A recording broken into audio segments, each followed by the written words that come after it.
There's a significant update to the energy crisis in Ecuador that you need to know about, especially if you're visiting or living in Ecuador. In this video, I will explain this update, as well as give you some of my thoughts in regards to this update and why it's going to be important for the future of Ecuador.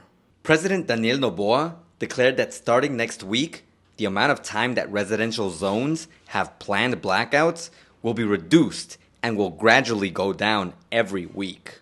On the week of October 21, the outages will go down to 8 hours. On the week of October 28, they will go down to 6 hours. And on the week of November 6, they will go down to 4 hours. In addition, starting in November, the state will subsidize the first 180 kilowatts of energy consumption for the residential sector nationwide.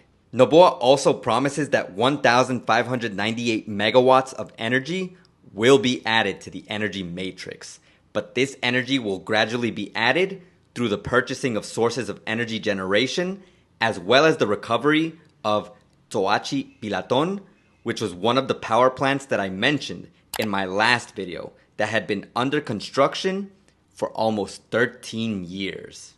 Now, when it comes to my thoughts on this whole update of the energy crisis in Ecuador, I of course think that it's great that it's finally being acknowledged and that there's finally being action taken in order to improve the energy situation. But if you watch the whole video, which I will leave a link to down in the description, you will notice that Noboa and the people who are with him do mention things about the previous governments that were in Ecuador. And this is something that I, as well as many other Ecuadorians, have said for a long time now. And it's the fact that it's illogical that Noboa is being blamed for this whole energy crisis when there's been so many governments that have had the chance to correct it, and they just clearly haven't. But in that same way, I'm not willing to overlook the fact that this government has also had the opportunity to actually address the issue, at least mention it to the public that they were going to try to do something and show that they were doing something, and yet it is now October of 2024, pretty much a year after Noboa was elected president, and there has still not been anything done until just recently.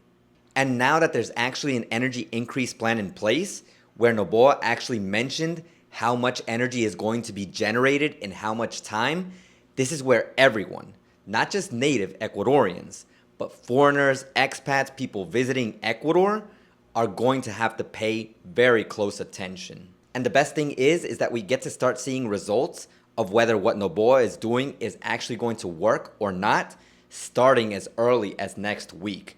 Because remember, the first drop in the amount of time that we have the planned blackouts starts the week of October 21st, 2024.